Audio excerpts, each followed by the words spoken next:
Boa noite a todos. Boa noite. Boa noite também àqueles que nos acompanham dos seus lares através do Facebook da Casa Fora da Caridade Não Há Salvação. Sejam todos bem-vindos, aqueles que estão aqui pela primeira vez e aqueles também que seus lares estão nos acompanhando pela primeira vez. Que possamos estar juntos muitas outras vezes com essa alegria de estar aqui para falar do Mestre Jesus, para lembrar do seu Evangelho. E na noite de hoje nós vamos receber o nosso querido companheiro Rogério Azevedo, mas antes disso nós vamos cantar o hino da casa Praz a Deus Senhor e o Pai Nosso cantado, nos harmonizando assim com essas energias salutares tão importantes para nós todos, espíritos aqui em evolução. Com o nosso companheiro Gustavo, não sou eu, viu, Marina, que vai cantar. Ainda bem!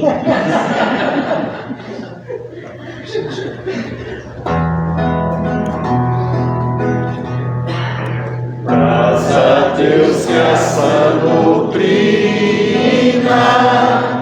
que nesta casa se ensina, a alma nos esclareça.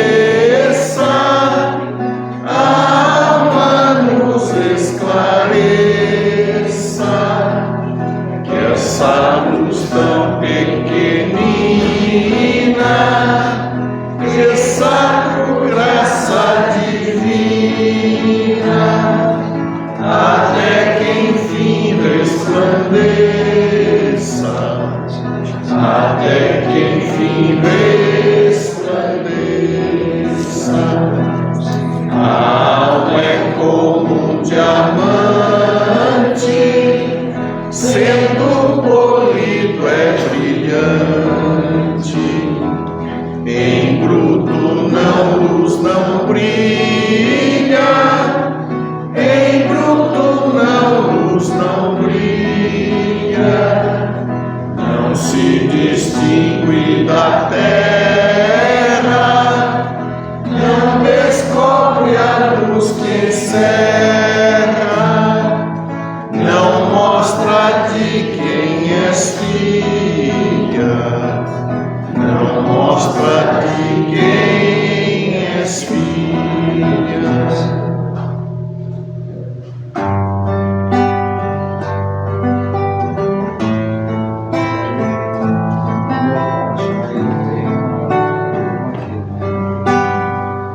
Pai nosso que estás no céu, santificado seja o vosso nome, venha a nós o vosso reino, seja feita a vossa vontade, assim na terra como no céu, assim na terra como no céu. O pão nosso de cada dia dai-nos hoje, ó Senhor. Perdoai as nossas dívidas, assim como perdoamos aos nossos devedores. Não deixeis cair em tentação, mas livrai-nos de todo o mal. Não deixeis cair em tentação, mas livrai-nos de todo o mal.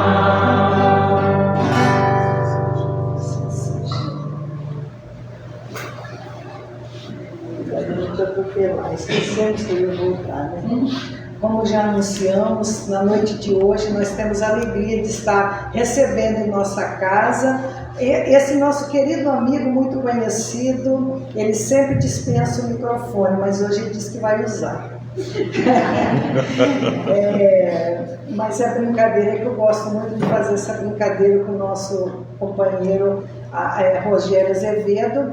Segundo Emmanuel, a nossa jornada aqui na Terra é totalmente uma jornada espiritual. E o tema da palestra do Rogério Azevedo, ele vem trazer como tema da sua reflexão sabedoria espiritual. Então, assim, envolvendo ele nesse amor, nessa fraternidade, já te convido, no caso, queira usar esse microfone, viu, meu amigo? Eu vou pedir uma licença, mas eu acho que não vai ser necessário, por motivos óbvios, né? Mas encontros como esse são sempre muito legais, muito bacanas. Primeiro porque a gente pode matar uma certa saudade de já um tempo estarmos sem nos ver. Mas também porque nós podemos fazer algumas avaliações sobre a nossa vida com um pouco mais de seriedade. Talvez fazendo paralelos sobre algumas dificuldades que nós estamos atravessando, já que talvez todos nós poderíamos aqui nos chamar de irmãos, justamente pelo fato de que talvez nós todos estejamos passando por dores similares uns dos outros. E por isso é necessário que em encontros como esse a gente faça uma pausa, desligue mentalmente toda aquela preocupação externa que a gente às vezes traz aqui, tentando equacionar essa dificuldade, resolver, para que o tema tenha sentido, para que abracemos o significado da reflexão e da discussão, para que, quem sabe, depois de alguns minutos que estaremos aqui a refletir, talvez a gente até encontre uma certa saída, uma luz no fim do túnel. E obviamente que, como nós iniciamos essa reflexão pensando no significado do que até são as dores para nós, talvez poderíamos até afirmar que, para todos, parece que nas últimas 2 décadas as nossas dores ficaram muito mais doídas, muito mais complicadas. Nós passamos os dias meio que numa ansiedade que não era muito comum antigamente.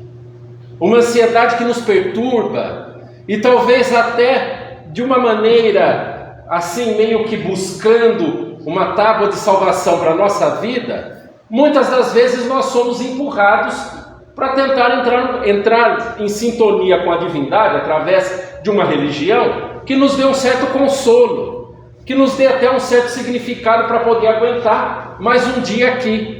Às vezes até sair da cama, porque essas dores que fazem parte da nossa vida todos os dias, muitas das vezes nos levam a um estado de melancolia, a um estado de tristeza contínua. E muitos de nós, nesse estado de tristeza continuado, às vezes até começa a tatear a sua vida, vivenciando o estado depressivo, o que é muito ruim para todos nós. E observamos que nós, como criaturas, andamos muito perturbados e, de certa maneira, um tanto quanto doentes, porque a nossa saúde, ela tem um pé na saúde relacionada ao corpo, que é a saúde orgânica em si, e a nossa saúde psicológica, que muitas das vezes talvez até seja a pior das duas, se fizermos uma certa observação.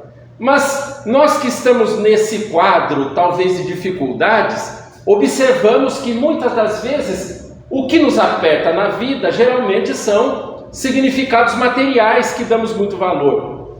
Como, por exemplo, recursos financeiros na nossa vida, uma dificuldade em poder subsistir, a pagar todas as nossas contas, e sempre é uma preocupação, e sempre é um problema. Alguns diriam até que o nível de relacionamento que temos uns para com os outros também anda bastante perturbado, e em todos os âmbitos da nossa vida, seja com familiares difíceis, seja com aquela pessoa que nós escolhemos para trilhar o nosso caminho evolutivo, que a gente às vezes estabelece uma relação de amorosidade, de proximidade. E também o outro ponto é que acaba pipocando nos nossos corpos justamente esse destrambelhamento interno que nós temos por meio das doenças. E buscamos dessa certa maneira um contexto religioso meio que nos dê uma solução equacionada para essas nossas dificuldades. Só que a nossa vida, como ainda é muito material, como nós ainda colocamos muito valor naquilo que para nós é o hoje que a gente vivencia todos os dias, é muito difícil entender que a nossa realidade em si é espiritual. Todas as religiões têm como base do seu corpo de doutrina uma afirmação que para nós é meio etérea, é meio filosófica. Dizem que a alma é imortal. Nós vivenciaremos eternamente as nossas vidas e cada religião, a depender do seu contexto de entendimento do que é a vida, proporciona uma visão diferente do que ocorre com todos nós depois que a gente morre. E talvez nós comecemos a entrar nesta primeira palavra, que é a palavra morte, que para nós tem um certo significado, mas um significado que é necessário de ser entendido. Todos poderíamos dizer que a palavra morte, no nosso contexto do dia a dia, ela é cheia ou carregada de negatividade. Tanto que, se quiséssemos fazer, de repente, uma experiência na nossa vida, por exemplo, hoje é sexta-feira, via de regra, a maioria das pessoas se reúne para fazer o chamado almoço de domingo, que a gente vai na casa dos familiares, vai na casa da mãe, vai na casa do pai, meio que para se rever, já que o dia a dia da semana é muito corrido, e no final de semana a gente mata a saudade. E chega o final de semana, faça a experiência. Chegue lá, eu fui sexta-feira no centro espírita e eleja alguém que você gosta bastante. Fale assim: eu sonhei ontem que você morreu. Acaba com o almoço de domingo, né? Claro. A pessoa vai falar: bate na madeira, vira essa boca para lá. A gente tem uma relação com a morte um tanto quanto esquisita. Porque talvez nós, do ponto de vista racional, se fizéssemos uma avaliação, concluiríamos que a morte é uma certeza absoluta para todos nós. É uma fatalidade biológica de toda criatura que nasce aqui nessa terra. Uma hora vai morrer. Por mais velha que ela possa ficar, mais idosa, mais experiente, aí depende da variação de como nós encaramos a própria palavra na nossa vida. E se alguém aí duvida, espere um pouquinho, daqui a pouco a gente se encontra em outras paragens. E é muito natural, mas quando a gente começa a observar que nós vivemos a vida sem pensar na morte, ou vivemos como se não fôssemos morrer, percebemos que as nossas escolhas são geralmente pautadas nas nossas vontades. E as nossas vontades, via de regra, têm um peso muito grande naquilo que para nós nos traz um prazer imenso. E cada um de nós tem os seus valores, as suas vontades e os seus prazeres a depender da nossa visão de mundo, daquilo que a gente acha que é gostoso, daquilo que estabelecemos como o verdadeiro para nós. E assim nós vamos vivendo uma vida tão complicada, porque estabelecemos regras, traçamos cronogramas do que nós queremos com a nossa vida, do ponto de vista profissional, do ponto de vista pessoal, e às vezes a nossa vida não ocorre da maneira que a gente planeja. E por não ocorrer da maneira que a gente gostaria que fosse, tudo é um problema tremendamente grande. Ou, diriam alguns, é sempre uma tempestade num copo d'água. Sem depositarmos, do ponto de vista aceitativo, a fé de que tudo está correto. Já que se Deus é a perfeição, e como consequência a nossa vida é consequência da própria perfeição, porque nós fomos criados à sua imagem e semelhança, e somos criaturas a vivenciar as suas próprias vidas, a depender daquilo que a gente precisa aprender. Quando nasce nesse processo evolutivo chamado vida, a gente precisa começar a perceber o significado das coisas. Mas viver como se não fôssemos morrer, muitas das vezes nos dá essa visão desequilibrada, equivocada e um tanto quanto desfocada. Mas à medida que nós vamos passando a nossa vida e os nossos valores financeiros, de relação e até orgânicos por meio das doenças que a gente adquire, começam a nos martelar, a nos trazer certas dores, a nos trazer problemas e complicações, nós percebemos que essa dor que nos incomoda vai fazendo parte da nossa vida, como nossa companheira. E à medida que nós vamos envelhecendo, ganhando certos cabelinhos brancos, nós percebemos que o passar do tempo nos traz a experiência, mas também nos traz um pouco da compreensão de que a vida não é só isso. Porque todos nós que já chegamos mais ou menos da metade para frente, começamos a nos dar conta de que a gente tem mais história do que futuro. E nesse momento a gente começa a perceber que há uma necessidade tremenda de observarmos qual é a nossa realidade. Mas se a gente fizer um paralelo, e aqui eu trago uma personagem que para nós é extremamente importante do ponto de vista da história das religiões, Francisco de Assis. Alguns diriam São Francisco. Ele que viveu na época medieval, que foi um dos maiores emuladores do comportamento de Cristo do ponto de vista ético e moral, ou seja, compreendeu pela amorosidade como deveria de se comportar na vida. Ele estava num dado dia carpinando seu jardim, e chega até ele um companheiro muito do coração, que encarava-o como pai. E ele disse, seu nome Frei Leão. Frei Leão chega para Francisco de Assis e faz a seguinte pergunta: Pai Francisco, se você soubesse que hoje foi o seu último dia na terra, o que é que você faria? E ele responde sem titubear: eu ainda assim continuaria carpinando meu jardim. E obviamente que para nós não é apenas um aprendizado de observar o que os outros fizeram com suas próprias vidas. Necessário é que nós façamos paralelos com a nossa vida, observando quem está mais ou menos melhor do que nós e como eles se comportaram. E se essa pergunta viessem para nós hoje, olha, eu vim para cá um pouquinho mais cedo, cá entre nós, eu fui ali no fundo e recebi uma mensagem dos guias da casa. Vou contar um segredo para todo mundo que veio aqui. Disseram para mim que hoje vai ser o último dia na terra de quem veio no centro espírita. Primeira coisa que alguns de nós já começaram a brigar mentalmente. Justo hoje que era para eu faltar, eu não faltei. E a gente fica assim, já fica um pouco bravo, né, com a coisa. Outros já dirão, eu não vou esperar terminar a palestra, eu já logo vou gastar o meu cartão de crédito até o último limite. E a gente vai observando que o nosso proceder do ponto de vista espiritual ainda não tem nada a ver com aquilo que a gente diz que acredita, porque na nossa vivência é muito material. Nós ainda achamos que somos um corpo com espírito.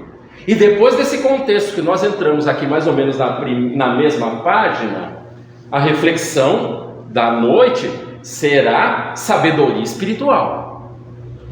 Mas é interessante que a gente comece a compreender até o significado das palavras. Primeiramente, conhecendo o nosso próprio significado de existência. Porque se a nossa realidade é espiritual, significa que somos um espírito temporariamente com um corpo. Alguns de nós talvez nem goste da casca que está se utilizando atualmente. Outros dirão, eu adoro meu corpo, é maravilhoso. E o tempo vai passando e a gente vai percebendo que aquele corpinho que a gente achava uma maravilha vai ganhando outras características que alguns de nós talvez não gostem. Cá entre nós a gente aprende até sobre fisiologia com o tempo. Eu já estou aprendendo. Joelho, lombar, dor, né, nas costas. A gente vai aprendendo. Vai sabendo o nome de músculo, de nervo, ciático, hérnia de disco. Eu sei que aqui ninguém tem, né? Mas como eu estou mais ou menos nesse time, a gente faz essa brincadeira. Mas nós passamos a pensar que nós não somos um corpo com espírito, mas sim o oposto. Quando nós vimos para o espiritismo, nós ainda temos carregados no nosso íntimo algumas frases ou alguns contextos que vêm ainda de outras religiões, que a gente falava assim: quando eu morrer eu vou para o céu. Aí a gente vem para o espiritismo e fala: poxa, tem espírito, legal, então eu tenho um espírito, então quando eu morrer meu espírito vai para o nosso lar. E há duas besteiras que a gente fala, né? A primeira é que a gente vai para o nosso lar, que na verdade é uma colônia situada na região do Rio de Janeiro. E a segunda é que não é o espírito que vai, porque nós é que vamos. E a gente deixa essa vestimenta carnal de lado, porque ela já serviu ao seu propósito para que a gente pudesse aprender alguma coisa na nossa vida. Às vezes de uma maneira bastante rebelde, bastante complicada, bastante desgastante, porque nós não percebemos qual é a nossa verdadeira realidade, que é espiritual. E a sabedoria é nós nos propormos a fazermos essa visita ou essa viagem interna àquela nossa essência, que é a essência real de todos nós, a nossa realidade espiritual. Mas conhecer a realidade nossa espiritual é necessário que a gente conheça da nossa vida, do ponto de vista da nossa reflexão, para observar sobre todas as dificuldades pelas quais nós passamos, o que é que tem a ver na nossa vida ou não. Quando passamos a fazer observações como essas, que chega-nos uma pergunta: olha, se você soubesse que hoje fosse o seu último dia na Terra, e essa pergunta fosse feita, por exemplo, pelo seu anjo da guarda, se você pudesse, ao chegar na sua casa, deparar-se com essa pessoa que faz parte da nossa vida, sem que nós mesmo, do ponto de vista racional, nos dermos importância para isso.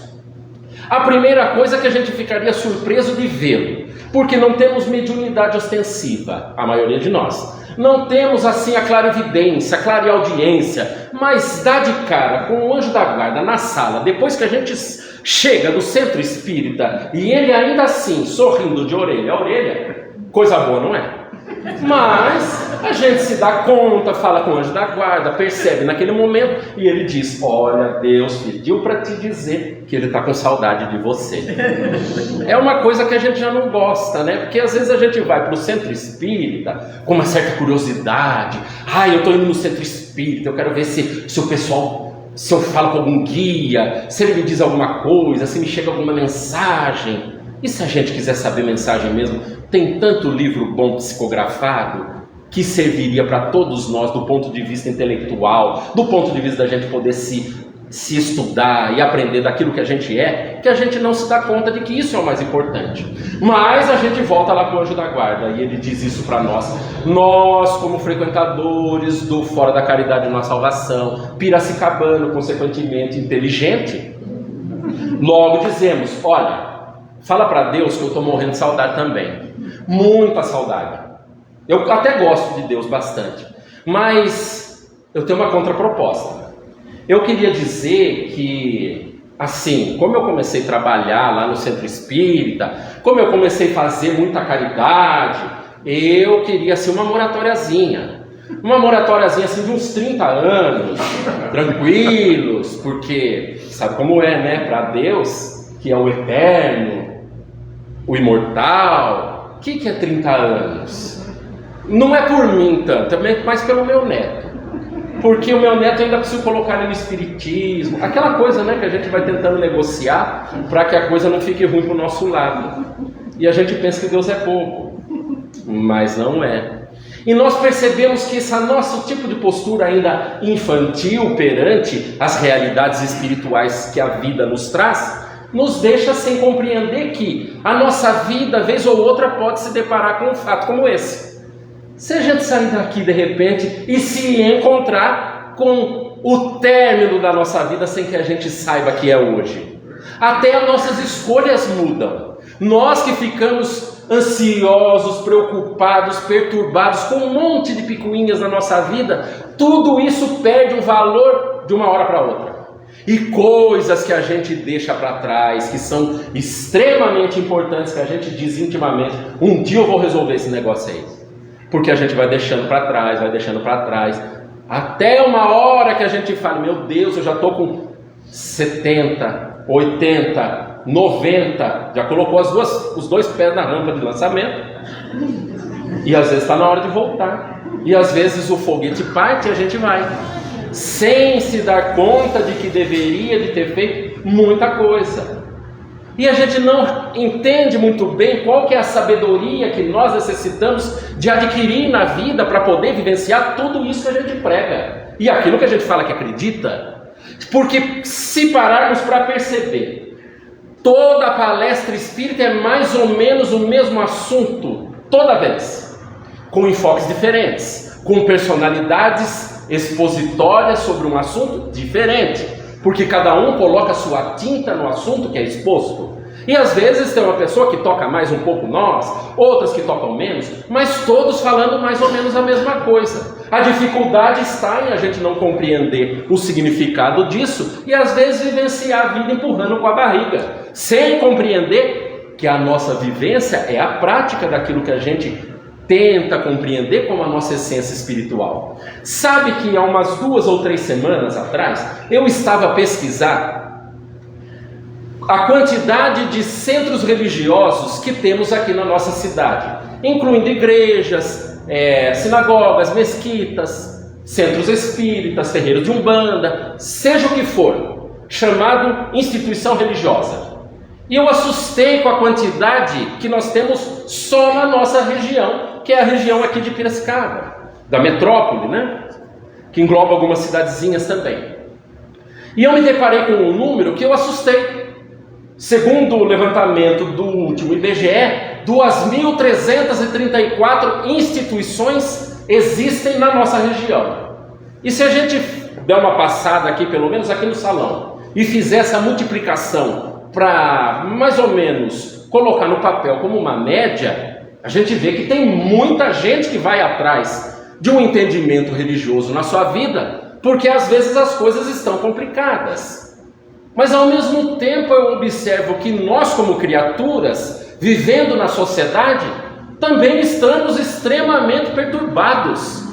Nós somos briguentos, nós somos irritadiços, nada está bom, tudo na nossa vida é um problema. E por isso mesmo nós vamos espalhando para onde a gente vai e onde a gente vivencia a nossa vida, os nossos problemas.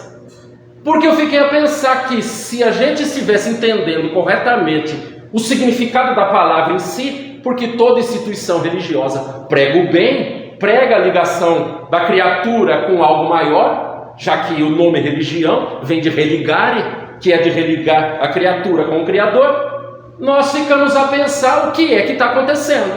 E talvez, e eu fiquei a pensar, talvez 2 hipóteses fossem necessárias de serem analisadas. A primeira delas é que talvez a mensagem que é dita nesses mesmos lugares não seja uma mensagem correta. Nesse particular, nós até poderíamos falar que há religiões cuja tônica de discussão é o dinheiro. Olha, vem aqui, deixa aqui 50, que Deus vai te dar 10 vezes mais no final do mês. E se você não conseguir, tenha mais fé, porque você vai conseguir e dê de novo. Essa é a tônica de muitos entendimentos religiosos que atraem pessoas aos montes. Eu quero dinheiro, quero viver aqui o que eu puder desfrutar o máximo possível. E a segunda hipótese, talvez a mensagem que seja dita em todos os lugares que expõem uma ideia, talvez não empolguem as pessoas ao ponto de transformarem sua própria vida. Porque o objetivo primordial de todo mundo que vem aqui é sair melhor do que entrou. E talvez a gente possa até arriscar. Pode ser até uma mistura dessas 2 hipóteses para muitos de nós. A mensagem está truncada e é errada, e às vezes é tão complicada a maneira que é passada que a gente não aguenta mesmo. E utiliza aquilo apenas como uma frequência semanal para a gente tomar um passe, para a gente tomar uma água fluidificada. E se for espírita de verdade, no final ainda diz que assim seja. Alguns de nós dizem, né? E a gente passa a começar a compreender qual é a tônica que move a nossa própria vida. Porque a gente vai observando que vai tentando compreender e refletir o significado do que é a religiosidade para nós, quando a gente vai se dando conta dos problemas pelos quais tem que atravessar. Primeiro deles, quando a gente acorda para a vida, ainda jovenzinho, percebe que está numa família complicadíssima. Às vezes um pai extremamente rigoroso, complicado. Lembram daqueles pais de antigamente, que a gente saía e ele falava, olha, é 9 horas dentro de casa. Dava 9h01, ele esperava você com o psicólogo na mão. Podia ser cinto, chinelo. Alguns conheceram até uma chamada varinha de marmelo, a depender. Vocês têm idade para isso, né? Porque os pais daquele tempo, né? E a gente fala, nossa, isso foi extremamente complicado, a ponto de o nosso íntimo, até quando crianças, nós não estabelecemos um processo de amorosidade com esse pai justamente pelo tipo de comportamento ou alimento afetivo que a gente deixou de ter naquela época. E alguns diriam, meu Deus do céu, eu tinha uma mãe controladora, complicada, ela que dizia que eu tinha que gostar do que eu tinha que gostar, e a gente ficava naquela que eu não podia ter gosto. Sabe aquela mãe que fala assim para o garoto, olha, hoje você vai comer ovo. E o garoto fala, mãe, eu não gosto de ovo, me dá náusea, eu não aguento ovo. E ela fala, deixa de frescura, come que é bom. E a criança, quando está no império da mãe, come o ovo. Mas no primeiro momento em que ele pode ter sua independência financeira, psicológica, que ele cai fora, ele fala assim, eu não como ovo nunca mais. E não come. Até o momento que a vida vai passando e de repente ele encontra uma pessoa maravilhosa, uma pessoa que ele fala assim, e essa daí vai ser minha futura companheira, meu amor, o meu benê, e assim vai a sua vida. E o mais engraçado de tudo, ela ama ovo. A vida é mais ou menos assim, né? E aí ele encontra ela, tal, passa um dia às vezes terrível, e ele não sabe que ela ama ovo. Até o dia que ele descobre, porque ele chega cansado em casa, e ela toda cheia de amor, aquela amorosidade, fala para ele, benzinho, eu fiz para você um ovinho que você vai adorar. Aí ele fica com vontade, né, de sumir. Mas é a nossa vida, porque nós precisamos começar a compreender que a nossa vida sempre nos traz situações de aprendizado que tem tudo a ver com aquilo que nós somos do ponto de vista da nossa história. Porque a gente mesmo não compreendendo, às vezes como criança, e é muito natural que não compreenda, que passa por uma situação difícil, com pais complicados, com parentes difíceis, que fazem muitas das vezes o papel de instrutor daquilo que a gente vai ser lá no futuro, a gente só se dá conta que teve um porquê depois de muita dor, depois de muita dificuldade. E às vezes a gente até casa com uma pessoa que também vem com seus problemas, que a gente num primeiro momento se arrebata naquela paixão que a gente fala, meu Deus, é esse. Com esse eu moro até debaixo da ponte. E vai morar, uma delícia, passa 1, 2, 3, 6 meses, 1 ano, já não está tão bom. Começam as dificuldades dos relacionamentos, como é muito natural. E essa pessoa, às vezes, para nós, vai ser um personal trainer da nossa vida. Um personal trainer espiritual, claro. Quem casou com alguém da educação física, pode ser também um personal trainer da vida material, que também está tudo certo. Mas assim, uma pessoa que muitas das vezes vai observar a nós mesmos como um espelho, que nós, ao olharmos, podemos identificar aquilo que para nós é um defeito tremendamente complicado. Eu sei que aqui ninguém encontrou essa pessoa. Se não encontrou, calme lá que você vai encontrar. Fique tranquilo. Aí você casa, mas as dificuldades dentro da área do relacionamento, muitas das vezes nos empurram para tentar entender a vida um pouco melhor. Porque mesmo com a boa vontade de querer fazer tudo certo, às vezes nós encontramos algumas estradas pedregosas complicadíssimas nessa área em específico também. O que nos leva a refletir com um pouco mais de maturidade, para a gente tentar entender por que é que isso acontece comigo, por que eu tenho uma pessoa comigo que é tão difícil, e às vezes a gente fala, eu tenho que me anular, eu tenho que relevar, e aquela coisa vai ficando por dentro, e ao mesmo tempo as respostas não vêm, porque a resposta é uma resposta que necessita de ser encontrada por aquele que tem a pergunta. E aí você vai vivenciando, às vezes você se mete com o espiritismo, você quer encontrar um porquê dessa realidade que você vivencia, e observa, ao ler as obras de André Luiz, que existem esses relacionamentos arrebatadores que ocorrem vez ou outra na vida. E às vezes esse que a gente casa. E aí você encontra essa figura e percebe depois de um tempo, com algumas dificuldades que passam a acontecer, que são aqueles relacionamentos nos quais a gente entra, que é muito comum no nosso mundo. Já que vivemos num mundo de provas e de expiações, natural é compreender que relacionamentos interpessoais de intimidade ou não, também são relacionamentos com dificuldades, relacionamentos doloridos, relacionamentos que precisam de ajustes, muitas das vezes.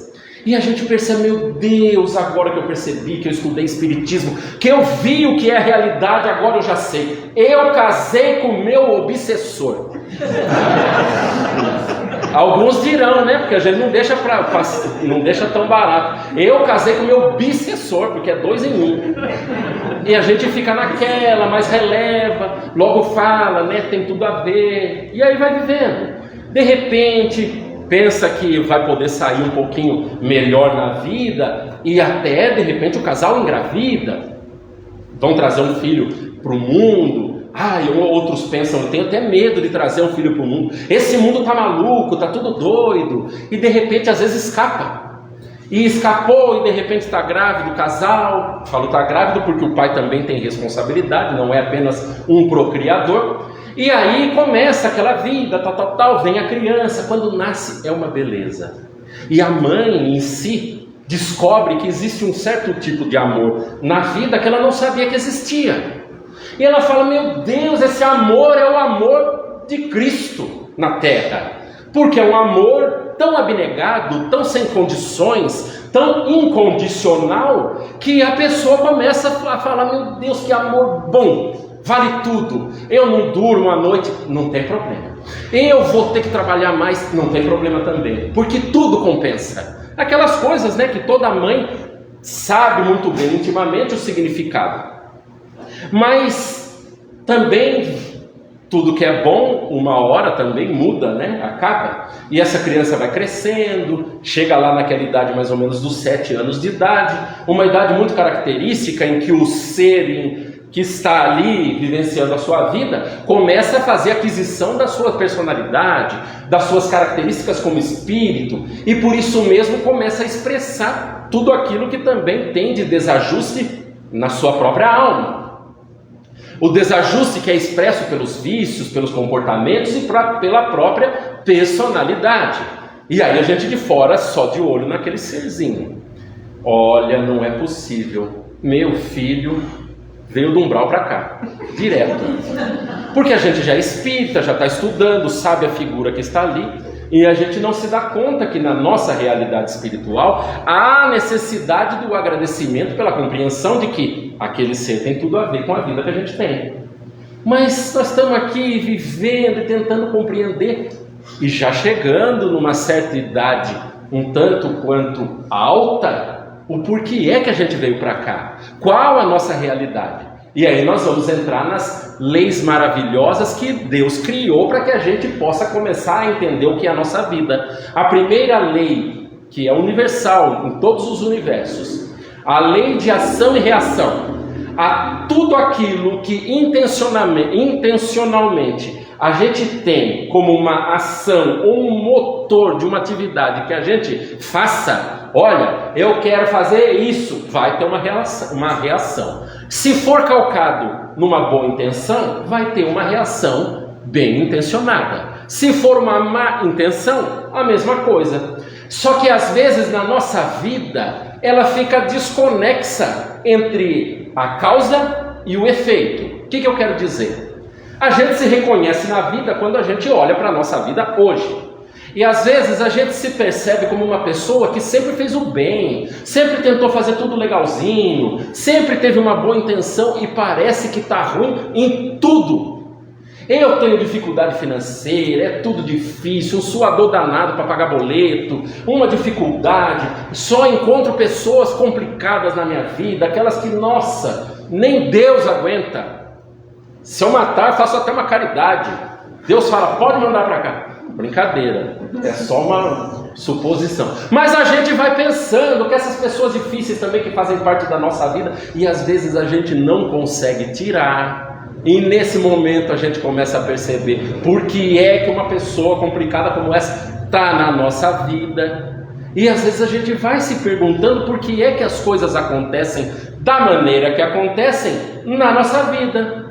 Nossa, mas eu tenho um monte de problema de saúde, um monte de problema de doença, e eu nunca fiz nada de errado na nossa concepção de hoje. Aí são duas hipóteses. A primeira delas, talvez ainda nós estejamos num estado de ignorância tão grande que a gente não perceba que a causa da nossa vida é o que a gente vive hoje. E a segunda delas, se a gente deu uma varredura na nossa vida, não encontrou causa plausível que leve a gente ter a vida que tem, talvez tenha vindo de outra oportunidade. Mas a gente começa a comparar, porque observamos que tem um monte de gente que, pelo amor de Deus, como leva a sua vida puxando o tapete dos outros e está tão bem. Esses políticos maravilhosos que a gente ama, o pessoal do Fora da Caridade sempre faz oração à noite, né? Para eles, fala, manda aquela energia positiva, fala, ô meu irmão em Cristo, né? Como ninguém respondeu aqui, vamos entrar na mentira aqui para dizer que a gente já evoluiu, né? A gente manda sempre uma energia positiva, não é verdade? Então, a gente fica a pensar qual é a nossa realidade espiritual a depender daquilo que a gente faz. Mas essa é apenas uma perna das leis divinas. E a segunda, para que a gente comece a compreender o significado da coisa, é um dos pilares do Espiritismo. A lei da reencarnação. Lei essa que assevera que nós somos criaturas, num momento evolutivo, vivenciando essa nossa personalidade.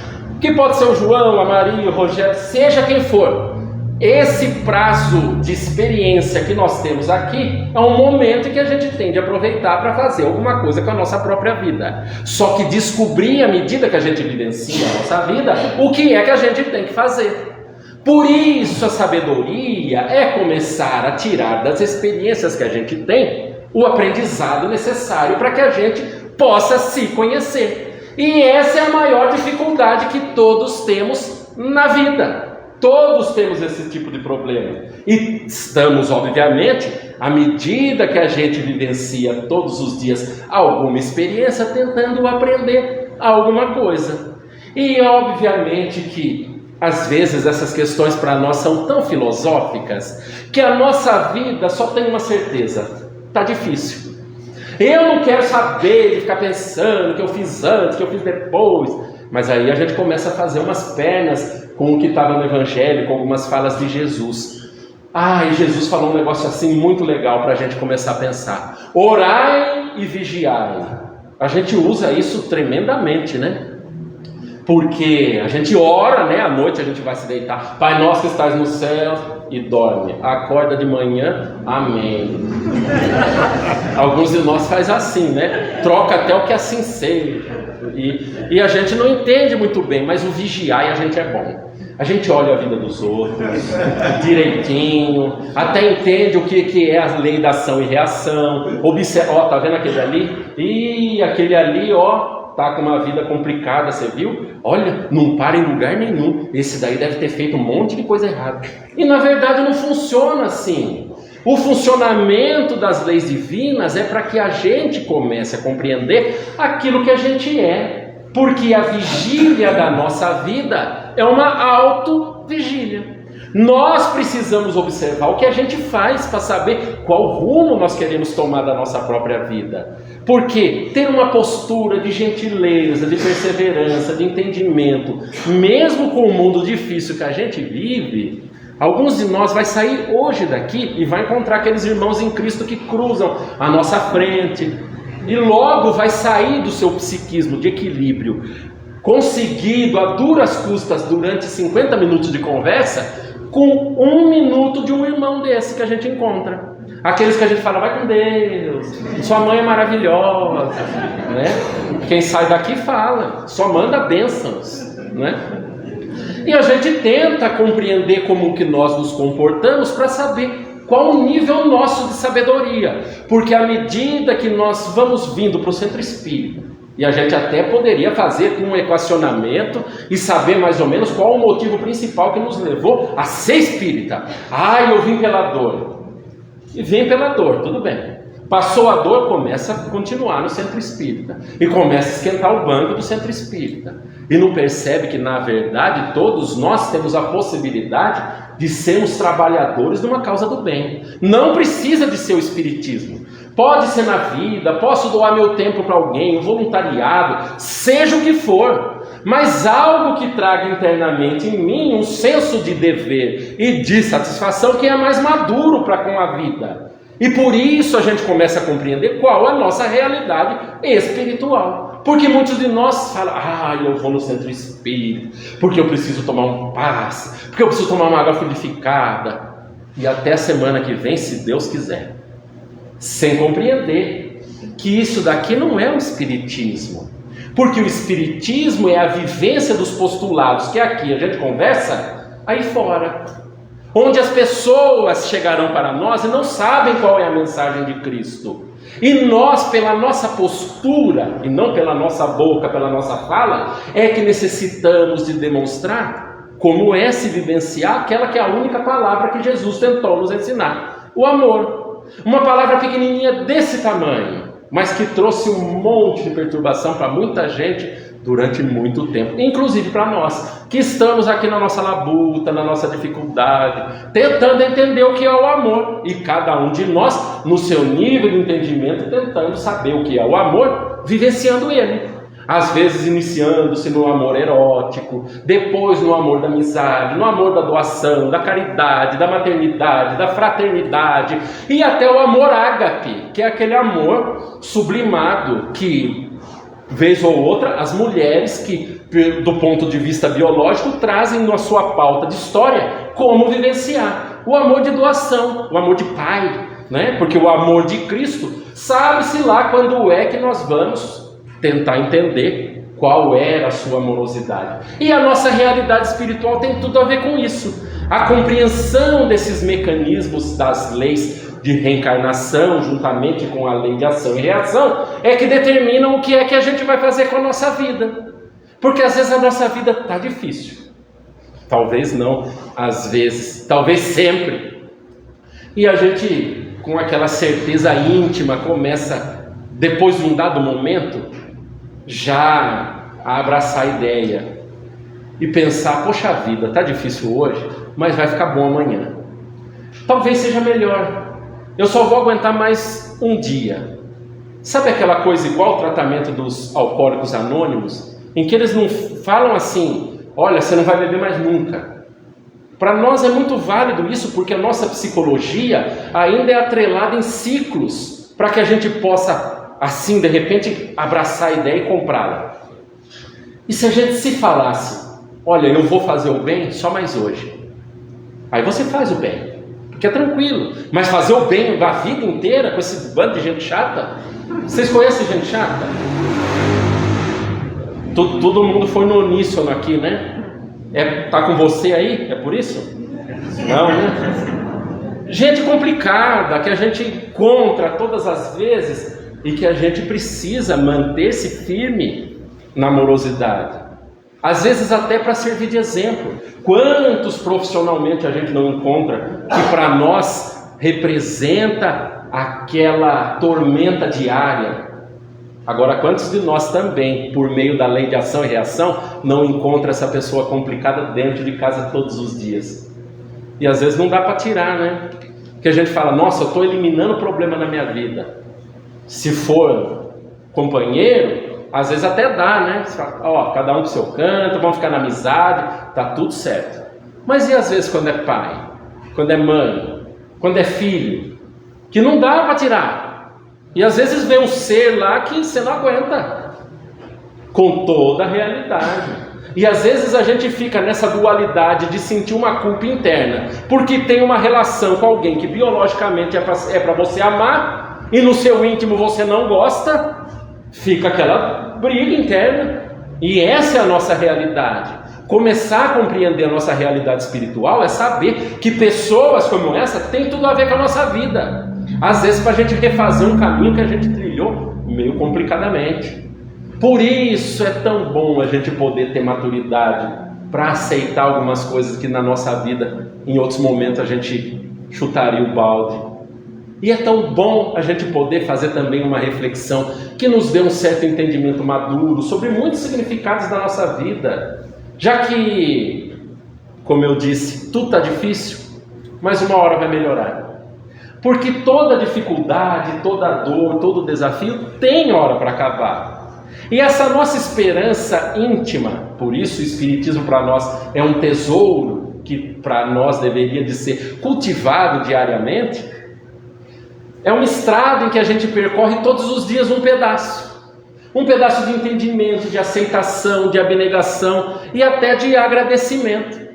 Em momentos como esse em que esse relógio corre, que é terrível, é justamente aquele que a gente se lembra de uma palavra que para nós deve de ser um estímulo da nossa própria vida: a gratidão. A gratidão pela oportunidade de a gente fazer pelo menos uma pausa numa sexta em que tanta gente está se dedicando à loucura. E a gente às vezes está procurando uma interiorização, uma reflexão, uma saída para as dificuldades da nossa vida que parece que pipocam todos os dias cada vez mais.